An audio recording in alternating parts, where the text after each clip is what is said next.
on, you guys? Today is a good day. Finally gonna get the engine mounts done in the ML55. Got them modified, super excited, and I'll show you guys in a second. Alright, so made it to the garage, and here are the mounts. So what I had them do is basically just weld in plates on each side.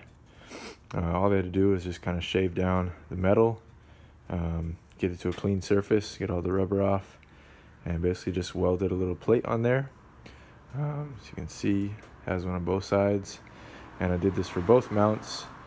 And they just spray painted black to protect the welds afterwards. The only thing I'll have to check and see once I'm in there is if I need to grind the kind of top lip off to give this all a flush base. I'm not exactly sure how the outrigger's designed. It looked like it had a little circular portion that kind of sits right here in the middle. So if that's the case, I probably won't have to grind those down. But if not, then I can just file them down real quick and get them in there. So yeah, should be a lifetime mount. Shouldn't have to ever mess with this again.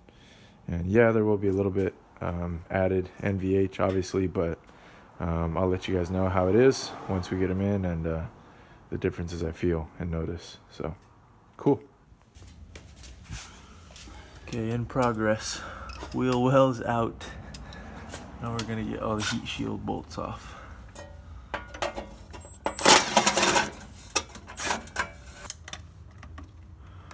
Alright, update for the last bolt on the outrigger. It's behind the AC compressor. We couldn't really get to it. We're trying to come up with a plan. So we undid the compressor, took the belt off, and now hopefully we have enough room to get it. Okay, first startup after the solid mounts.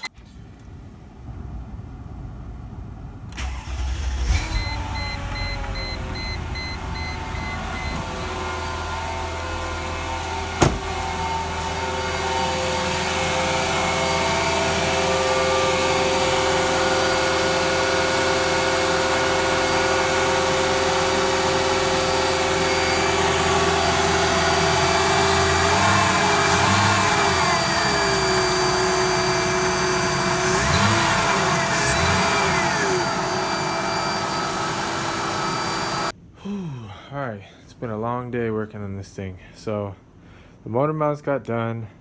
As soon as we started up, it ran fine, but the BAS ESP light is on, and we're not trying. I'm so tired. We're not sure what triggered it. We've kind of checked our work and seen if we might have grabbed a wire or moved something around an accident.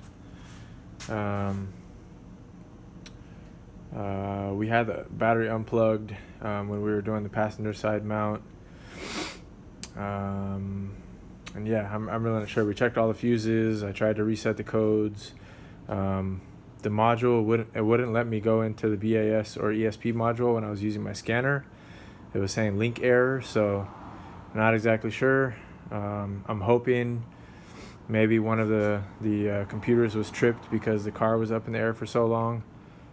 Or just the change in vibration from the motor. I don't know yet for sure. I did at least solve one issue. I found out where the passenger leak was coming from.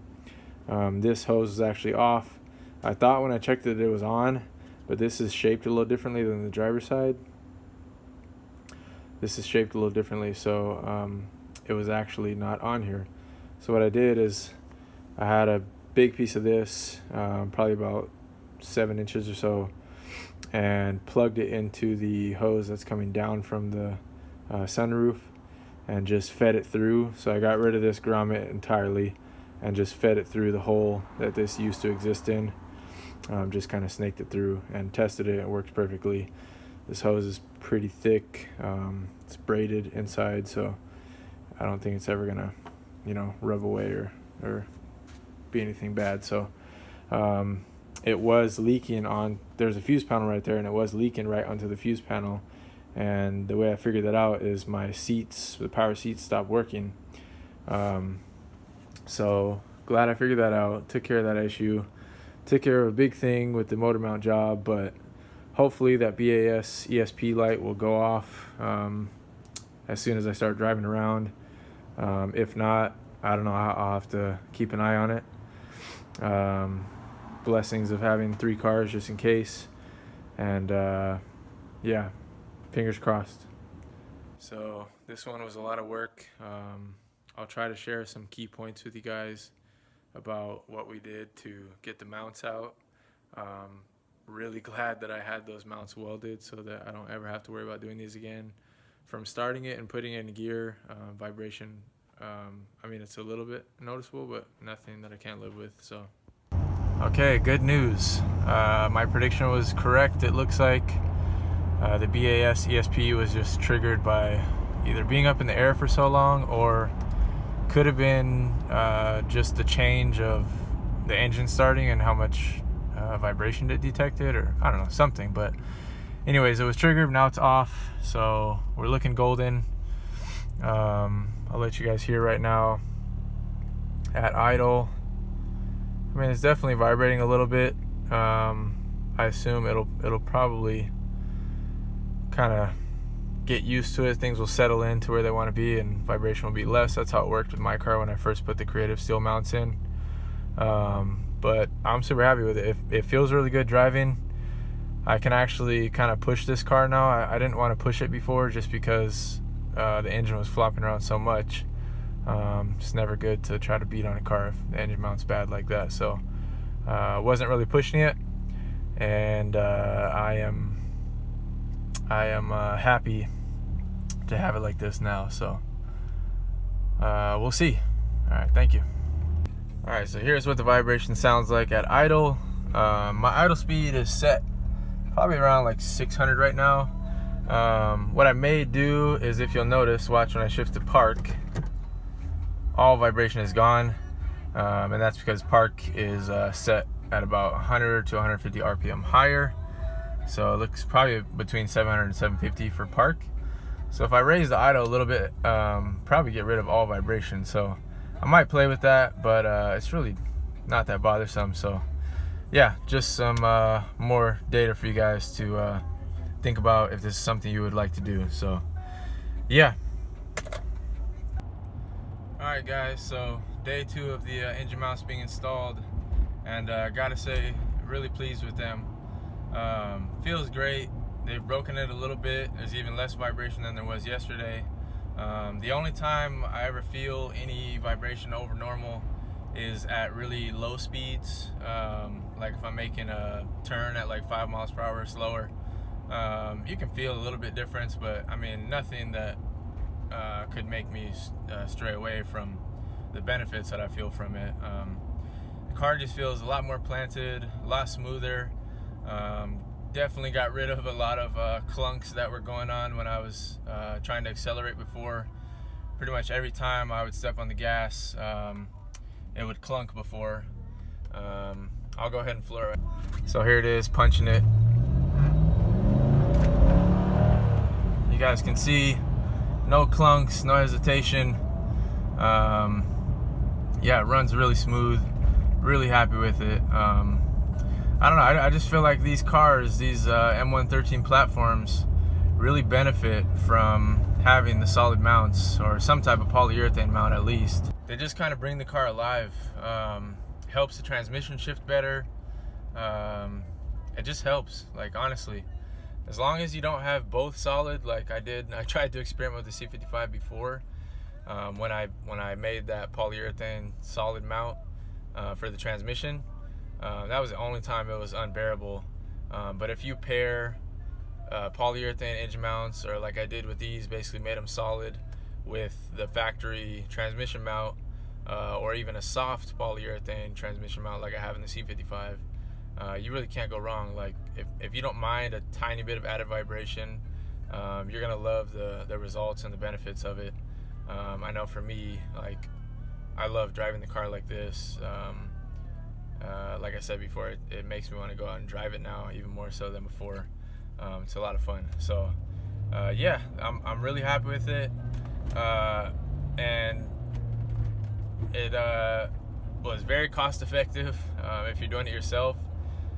Yeah, the job was a little bit not intense at all. Just requires patience, like many jobs like this. Anytime you're doing engine mounts, you know, something besides like a 4-cylinder or 6-cylinder that's easy to get to, it's probably going to be a little more painstaking or whatever you want to call it. But yeah, if you don't mind doing that yourself, the mounts, I mean, even the factory mounts are like $30 a piece, if that, from Mercedes. And the rain mounts that I got from FCP Euro that are pretty much the exact same were like $35 for the pair, I believe. So very cost effective.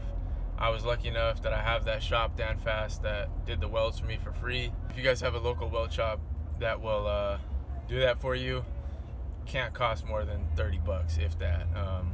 And if they're a shop that you've been to before, chances are like they're not going to charge you such a small amount of labor. It takes 15 minutes, and they probably have tons of little scrap pieces of steel that they can use. So unless they're not a good shop, they're not going to charge you much, if anything. So yeah, hope you guys enjoy. Again, apologies for not recording that much. We were just trying to work fast, so I just didn't document the whole thing. I'll link a couple videos below, videos that help me kind of get an idea of what to expect. They go over the actual bolts and sizes that you'll need. I think all the sizes you need are 8 millimeters, 10 millimeters, 16 millimeters for the bottom 2 bolts, 18 millimeters for the top bolt, and you'll need E12 Torx, inverted Torx sockets. And then if you have them, the only place I could find them was Amazon, a set of inverted Torx wrenches. But if you have anything less than an ML55 or ML500, I don't think the AC compressor will be in your way enough to where you'll need a wrench. So just something to keep in mind. But yeah, thank you guys for watching. Thank you guys for subscribing, liking, commenting, and sharing this platform for other people to find. That's what I made it for, so we can all share this. It's a small niche for these old AMGs. So thank you guys. My special halfway to 100 subscriber video will be coming out. It's my top Mercedes channels that I like. There's like 4 or 5 of them that I really enjoy, and I've gotten to kind of communicate with those guys back and forth about certain things. So want to shout out them and give them some love. So that'll be coming up next, and then that'll be followed by the C55 spark plug experiment and seeing how those standard plugs run in that car. So stay tuned, and I'll see you guys next time. Stay safe out there, and I want to say rest in peace to my boy Kobe Bryant. He's a legend. It just happened yesterday. It really took me by surprise, as it did most of the world. Terribly sad news to lose him and his daughter. He's a big inspiration to me growing up. I'm a huge Lakers fan, and Kobe was the reason I became one, pretty much. So really sad to see him go. Had to get an early morning workout and keep that Mamba mentality alive this morning, as I will for the rest of my life. So yeah, with that being said, you guys stay safe out there. Tell your loved ones you love them, and yeah, keep on keeping on. Enjoy. Thank you guys. So that's pretty much it. If you guys know of any other ML55 that has this done or has polyurethane mounts, please let me know. Otherwise, it'd be cool to know I was the first one to do something like this with the ML. I know plenty of people have done it with the W210s and 211s and 203s, etc. But I don't think anyone's ever done this for the W163, at least documented or that I've seen. So yeah, I hope you guys enjoy. I think this is the first. Let me know if you guys know otherwise. But yeah, feels cool to have maybe the only ML with some type of performance engine mount. So that being said, thank you guys.